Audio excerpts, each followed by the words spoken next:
we might be watching something that we can say has never happened, which is not just the best and not just the second best, but the three best to ever do it go head-to-head. Roger Federer and Novak Djokovic squared off in the finals of Wimbledon yesterday in an over 6-hour match, the first in history to go to a tiebreaker at 12 games apiece. And Novak Djokovic beat Roger Federer in that Wimbledon final, taking his Grand Slam total up to 16. He trails Rafael Nadal, who has 18, who trails Roger Federer, who has 20. It's the three highest totals, 20, 18, and 16, of any player to ever play the game. These three are the three best to ever do it. Whoever else you want to put into the conversation comes in a distant fourth. Pete Sampras with 14 Grand Slams. What I'm telling you is we're watching something unprecedented. Arnold Palmer and Jack Nicklaus. But now you can't have that discussion because it's clear that Tiger Woods is one of the greatest golfers, if not the greatest golfer of all time. Messi and Ronaldo are the two greatest soccer players of all time, but you have to stop at a duo. You can't find a third member who is trading punches here, haymakers, back and forth like Federer, Nadal, and Djokovic. You can't find it. Best I can look, in the 1980s, you had Sugar Ray Leonard, Roberto Duran, Thomas the Hitman Hearns, and Marvin Hagler. There was four. And in their weight class, they're certainly all four in the top 50 greatest boxers of all time. And that's according to ESPN's ranking. But the greatest of all time, you got to talk about Ali. And in the 70s, you did have Ali, Joe Frazier, and George Foreman. That was one hell of a battle between those three, but are we talking about the three greatest of all time? Ali won that. Ali is clearly the greatest of all time. Again, you go back in golf history, you can start finding times when you had two guys trading it back and forth, like Bobby Jones and Walter Hagen, Ben Hogan and Sam Snead. I don't know that you can ever find an example where you've had three of the best to ever do it. There's a growing drumbeat within media circles that the Dallas Cowboys should not pay Dak Prescott. If you overpay him now, you won't put a good enough team around him to win. They have to manage their roster. They don't have the ability to just simply give Zeke Elliott exactly what he wants right now because it's going to cost them elsewhere. If you're going to tell me I got to pay him $36 million a year, I ain't doing it. The Stephen A. Smith Show on ESPN Radio is presented by Progressive Insurance. Guests on the Stephen A. Smith Show appear via the Shell Pennzoil Performance Line. While NBA stars continue to gang up, join forces, and break contracts, one of the league's biggest rising stars says, that's not for me. He wants to be like Kobe Bryant, Tim Duncan. He wants to be like Dirk Nowitzki. One of the league's youngest and brightest stars wants to stick with one market for 20 years. That's very good news for one fan base. It's the Stephen A. Smith Show on ESPN Radio. Will Kane filling in for Stephen A. You can normally catch me 3 to 6 Eastern on ESPN Radio and on ESPN News.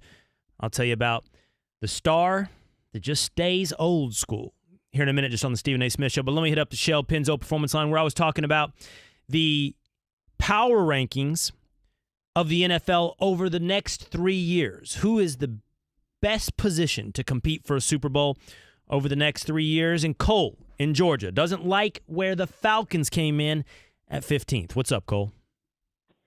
Hey, Will, how you doing? Good. Good. I have to say, to show that I don't have my homework glasses on, I disagree with Phil Gates about putting them in the top 10.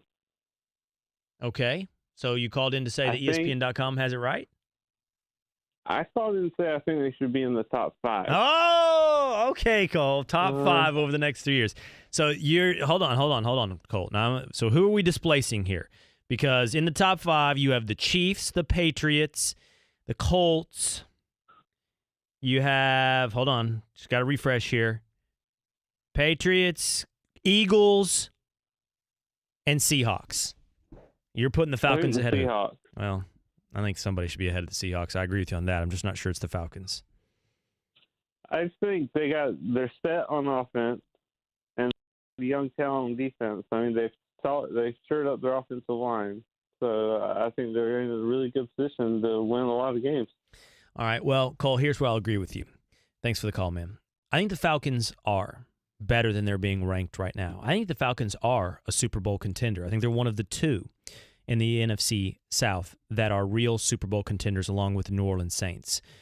I think the Seahawks over the next 3 years are being overrated. I just don't know that I would pull the Falcons all the way up from 15th to 5th, but I will agree with you that they are being underrated. Robert in Virginia. What's up, Robert? You're on the Stephen A. Smith Show with Will Kane. Hey, Will, thanks for taking my call about it. Yeah, man. Hey, a couple things I want to point out. I want to start off by saying I wanted to correct you when you took the call from the guy in Carolina. That was actually week 1 game that we lost to Carolina because I was there. It wasn't the second week. I said second week. You know what the deal is, Robert? I'm so used to playing the Giants at home every year in week 1 that I think that just happens every year. Week 1, Giants at home. Isn't that happening again this year? Yes. Yes, sir. Cowboys, yep. Giants. I'm a big Cowboy fan. But anyway, second, I would have to pick the worst division in the NFL. Would have to be, as long as Tom Brady and Bill Belichick is in that division, it has to be the AFC East, excuse me. Yeah, as long as they're always going to win. Yeah. But, I mean, you do have to also factor in that the Patriots are there. I get you. Like, it's the shallowest division. One team. But that one team happens to go to the Super Bowl almost every year. So it's hard to say that division is weak when the Patriots are in it. My strongest division, I would have to say, would have to be the NFC North. I mean, you look at it, three playoff contending teams. You can't count Aaron Rodgers out from a Super Bowl. Chicago's really looked good last year. And the last thing I wanted to point out is, if I had to bring another coach back, I know he's a former coach. Bring me Bill Cowher to the Dallas Cowboys. You bring me Bill Cowher, we'll win the Super Bowl along with a decent, good cornerback. Yeah, I don't want. Thank you for taking my call. Yeah, Will. man. Thank you. I don't want. Honestly, I don't want somebody who's been retired. How long has Bill Cowher been retired now? You know, there is such thing as the power of habit. I mean, you get out of that purposeful workflow every day, that's a hard thing to jump back into. You start getting into that TV once a week life, and it's hard to go back to that NFL grind day in and day out. I'm telling you something, man. He's been retired since 2006. You're telling me Bill Cowher, after 13 years of living the good life, is ready to start worrying about Jerry Jones? Man, get out of here. I don't think you jump in after that much time off. I believe that the NFC North is a good division. I think there are 3 legit playoff teams, as you said, the Vikings, the Bears, and the Packers. But I'm not sure how many of them are real Super Bowl contenders. In fact, I need to see more from Mitch Trubisky before I can put the Bears in that class. The one team in that division that I put in the Super Bowl contender category is the Minnesota Vikings. I think they were close a year ago, took a step back last year, but I believe that team has a good defense, is well-rounded. I still believe in Dalvin Cook, one of the best wide receiving cores in the NFL, and Kirk Cousins has the ability to show that he can be better than Case Keenum was. The Stephen A. Smith Show on ESPN Radio is presented by Progressive Insurance, protecting commercial vehicles and offering specialized coverage designed to protect small business. More at progressivecommercial.com. So Paul George breaks a 4-year contract 1 year into his deal and demands a trade from the Oklahoma City Thunder to the Los Angeles Clippers. And we've seen this go on and on across the NBA, from Anthony Davis to others, where you're breaking contracts 2 years with 2 years or more left on your deal. But there is one star who says he wants to do it differently. He wants to stick. Giannis Antetokounmpo wants to stay in Milwaukee for the long haul. And he believes that next year they're ready to win it all.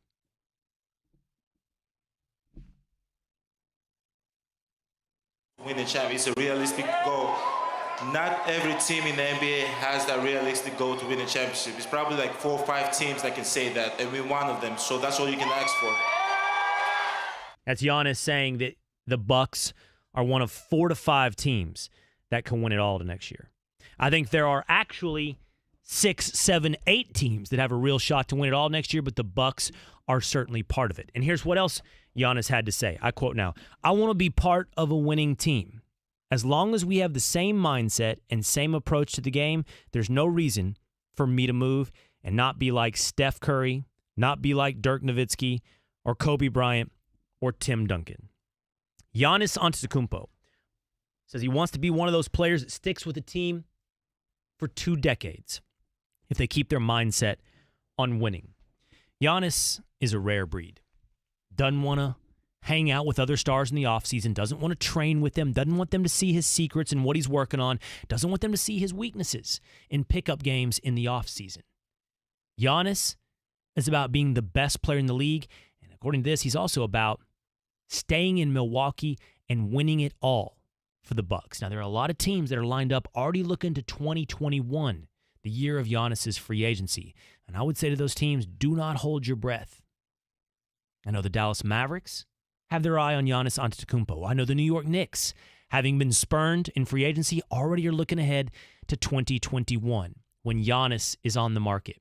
And for any team planning all of their future building around a free agency period still 2 years away, and the idea that Giannis Antetokounmpo will be your Anthony Davis, he'll be your big fish that you can attract from some other organization, either in a forced trade or in a free agent acquisition, you might want to look elsewhere. This dude isn't built that way. This dude's built the old school way.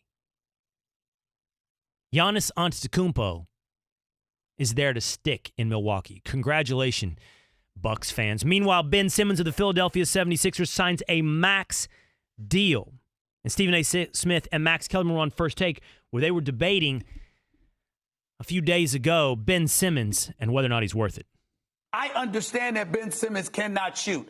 I am telling you that is the only thing that he can't do. So when I look at that, I look at his size, his athleticism, what he is in the open court, his ability to finish at the basket. Shoots 56% from the field now. No, he doesn't. When you look, I'm just saying. He 56% shoots? No, he dunks 50%. That's fine. What does he shoot? Listen, I can say the same thing about the Greek Freak to a lesser degree. Mm-hmm. He finishes at the basket. He dunks on you. I'm just saying. The point is, 56% of his shots, in the interior, he finishes. All I'm saying is when you take that into account, his skill set, his upside, and at 6'10" for crying out loud, and he's turning 23 this month, please, I'm locking that brother in.